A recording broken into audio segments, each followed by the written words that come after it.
What's going on, everybody? Okay, here, back at it again with another video. And today, I've been meaning to make this for a little while, but I just never got a chance. It's about resource management, okay? So, generally in fighting games, people are aware of like meter and stuff like that, but every game has different things you have to look out for. And in Dragon Ball, you're pretty much paying attention to meter, spark, and blue life. Which, blue life, by extension, how many characters you and the opponent have. So, let's jump right into it. So, meter in this game is pretty free. You get a lot. So, you get 7 bars. And it's pretty easy to gain meter. Just moving around, as you can see, gains meter. Most people know this by now. Most combos build like more than a bar. With this, you get like 2 bars, etc. So, by character, though, it kind of varies what you're actually looking for. So, as far as defensive options, you have, of course, not that many characters have moves like this. I mean, I think it's just Bardock and 17 have invincible level 1s. And of course, as far as reversals, you have like your DP characters, EX DPs. Various characters like Yamcha have 1 bar moves, special properties, like this is head 1 invul. And then you have like your more system-wide stuff. So, probably the most notable would actually be guard cancel, because of how you have to bait it. Like, you can't do normal things to deal with guard cancel anymore. In the case of guard cancel,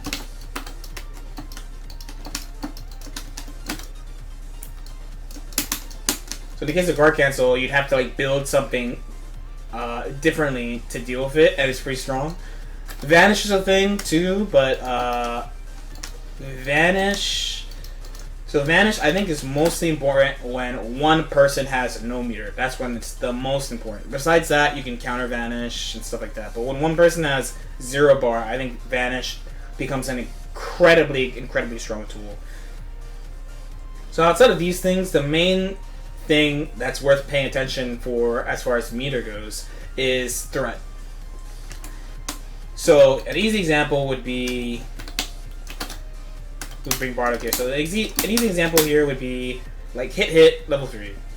So Bardock here, he has 0 bars. So because he has 0 bars after the level 3, I might be more inclined to take a risk. I might be more inclined to just block. The main thing is I am less scared of what could come next, just based on meter alone, right? As opposed to if he has 6 bars, that means he is left with 3 bars, meaning there are way more ways he can actually end my character if he hits me at this level 3 than in the other situation when he had 0 bars. Because remember, again, we have the meter penalty, so he's not going to get a significant amount of meter from that hit. This kind of leads us into sparking, right? So, as far as sparking, offensive sparking and defensive sparking are the 2 things you should be paying attention to. I want to start with offensive sparking because it's pretty simple. The way I basically think about it is that, especially if the person shows you, they have to show you, of course, that they have these on deck. But essentially, it's just the person who does an offensive spark, which is this, right? Literally just hit combo spark, right? So the person who does this, they just intrinsically have more meter on deck. So even though Bardock here has 2 bars, if he gets this hit, if he gets this hit, he basically, I'll do the easy version, I guess. Just kidding. So he basically will get 4 bars from his combo. Wow, I am a cap star. Imagine me doing multiple takes of this.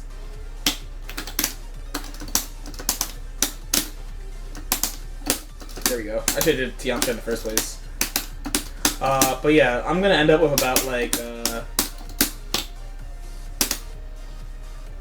6 bars. So I went from 2 to 6. So when you get hit by that,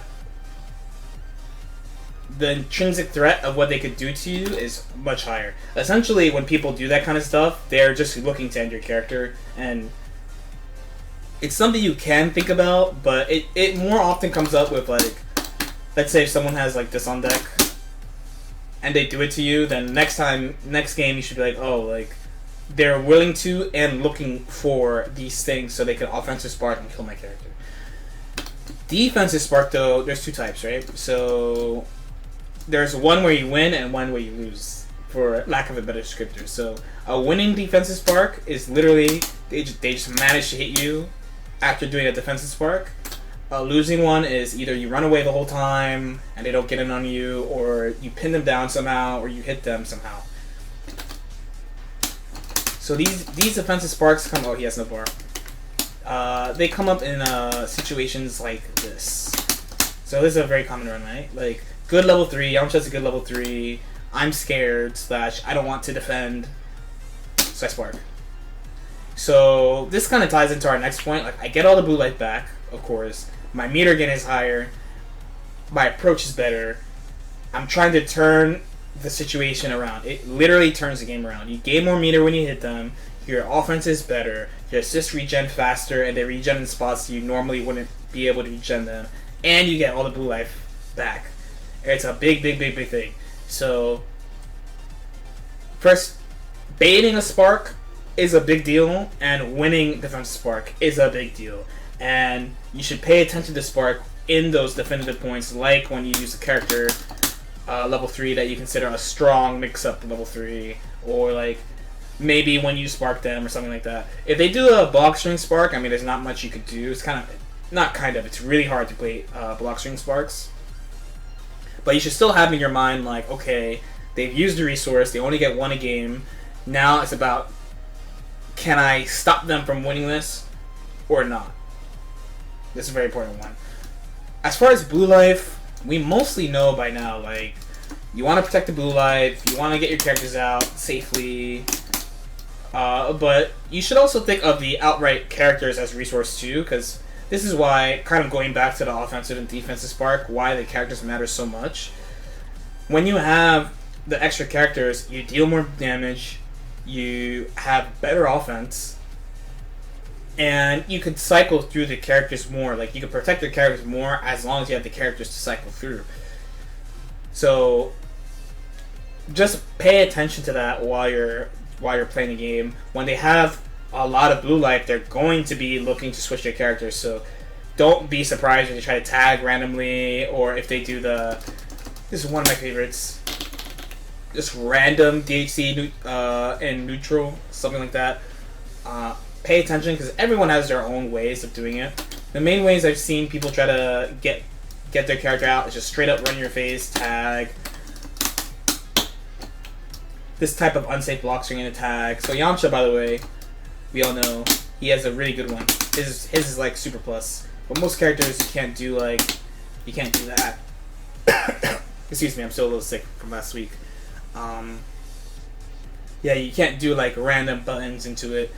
Of course, the safest way is combo, just combo switch, which you can't do anything about, but you can do something about them jumping over you and tagging, or doing a random level 1 in neutral, roll into DHC. And the likelihood of them doing these things will go up the more blue life they have. Okay.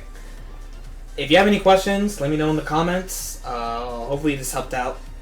Paying attention to what the opponent has is pretty important. Even though the video is kind of straightforward, I think the thing about Spark is really important, and the threat of meter is really important. Meter, I think, is one of the things that's the most important things in this whole game, because that makes it so you can end characters. The whole goal, I think, of the game at this point isn't even hitting people anymore. It's just taking characters out of the game. Sounds very like, duh, oh, okay, the goal of the game is to win, huh? But, like, if you compare with some other games, some games, like, you just hit them and knock them down and go, but, like, this game is, like, you really have to kill the characters, because until then, the opponent can always use their resources somehow to come back, or, like, bring characters back, or get more life than they should, so you have to hit them more. So meter and spark mean a lot towards that goal to me. So again, like I said, any questions, leave them in the comments. Like and subscribe if you feel like it, and I'll see you next time. Peace out.